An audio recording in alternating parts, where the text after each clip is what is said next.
إن الحمد لله وصلي وسلم على نبينا مصطفى محمد صلى الله عليه وسلم وعلى آله وصحبه أجمعين أما بعد أعوذ بالله من الشيطان الرجيم بسم الله الرحمن الرحيم ഇന്നത്തെ നമ്മുടെ സമൂഹത്തിൽ മതപ്രബോധകന്മാർ അഹ്ലുസുന്നത്തി വൽ ജമാഅത്തിന്റെ പ്രബോധകന്മാർ നേരിടുന്ന ഏറ്റവും വലിയൊരു വെല്ലുവിളി എന്ന് പറയുന്നത് ഖുർആനും അതുപോലെ സ്വഹീഹായ ഹദീസുകളും വിശദീകരിച്ചുകൊണ്ട് ഇസ്ലാമിന്റെ യഥാർത്ഥ പാത അഹ്ലുസുന്നത്തി വൽ ജമാഅ സിറാത്തുൽ മുസ്തഖീം ഇന്നതാണെന്ന് ജനങ്ങൾക്ക് എത്ര തന്നെ വിശദീകരിച്ചു കൊടുത്താലും അവർ ഒരിക്കലും അത് അംഗീകരിക്കാൻ ഈ മുസ്ലിം സമൂഹത്തിൽപ്പെട്ട അനാചാരങ്ങളും അന്ധവിശ്വാസങ്ങളും പേറിക്കൊണ്ട് നടക്കുന്നവർ അതൊരിക്കലും അംഗീകരിക്കാൻ തയ്യാറാകുന്നില്ല.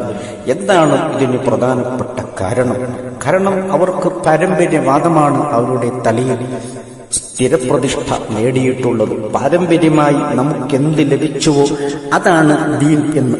അതായത് ജന്മന നാം ആചരിച്ച് അനുഷ്ഠിച്ച് ചെറുപ്പത്തിലെ അനുഷ്ഠിച്ച് പാകപ്പെട്ടു വന്ന കാര്യങ്ങൾ, അതിൽ നിന്നും വിട്ടുമാറാനുള്ള വൈമനസ്യം അതികഠിനമാണ്. അത് മാത്രമല്ല അവരുടെ മാതാപിതാക്കൾ അവർക്ക് യാതൊന്നും ദീനായി ചെറിയ പ്രായത്തിലെ അവർക്ക് പഠിപ്പിച്ചു കൊടുത്തു. അത് തന്നെയാണ് ദീൻ. അതിൽ നിന്നും വ്യത്യസ്തമായ ഒരു ഇസ്ലാം നമുക്ക് വേണ്ട എന്ന് പലപ്പോഴും അവർ പറയുന്നതായി നാം കേൾക്കാറുണ്ട്.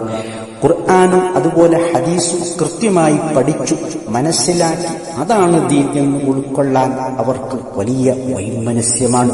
കാരണം അള്ളാഹുവിന്റെ റസൂൽ സല്ലല്ലാഹു അലൈഹി വസല്ലം കൃത്യമായി നമുക്ക് പറഞ്ഞു പഠിപ്പിച്ചു തന്നതാണ് തറക്തു ഫീക്കും അംറൈൻ, രണ്ട് കാര്യങ്ങൾ ഞാൻ നിങ്ങൾക്ക് വിട്ടേച്ചു പോകുകയാണ്. കിതാബുല്ലാഹി വ സുന്നത്തു റസൂലി, അള്ളാഹുവിന്റെ കിതാബ് വിശുദ്ധ ഗ്രന്ഥവും അതുപോലെ അള്ളാഹുവിന്റെ റസൂൽ സല്ലല്ലാഹു അലൈഹി വസല്ലമയുടെ ചര്യയും, ഇത് രണ്ടുമാണ് പ്രമാണം. ആ പ്രമാണത്തിലേക്കാണ് നാം മടങ്ങേണ്ടത്.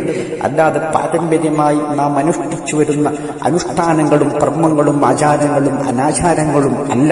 അല്ലെങ്കിൽ നമ്മുടെ മാതാപിതാക്കൾ എന്തെങ്കിലും പിഴവ് പറ്റിയിട്ടുണ്ടെങ്കിൽ ആ പിഴവ് അങ്ങനെ തന്നെ ദീനായി മുറുകെ പിടിക്കുകയല്ല നാം വേണ്ടത്. കാരണം ഈ ഖുർആനിൽ നിന്നും ഹദീസിൽ നിന്നും വ്യത്യസ്തമായ ഒന്നും തന്നെ ഇസ്ലാമായി നമുക്ക് അംഗീകരിക്കാൻ പറ്റില്ലല്ലോ. ഇത് എല്ലാവരും ഇതിൽ ഒരുമിച്ച് ഒരേപോലെ വിശ്വസിച്ച് ആചരിച്ചു വരുന്ന ഒരു കാര്യവുമാണ്. അതുകൊണ്ട് അത്തരം കാര്യങ്ങൾ മുൻനിർത്തിക്കൊണ്ട് അഹ്ലുസുന്നത്ത് വൽ ജമാഅത്തിന്റെ യഥാർത്ഥ പാതയിലേക്ക് തിരിച്ചു വരണമെന്ന സദുപദേശത്തോടു കൂടി നിർത്തുന്നു. ആഖിറു ദഅവാനാ അൽഹംദുലില്ലാഹി റബ്ബിൽ ആലമീൻ.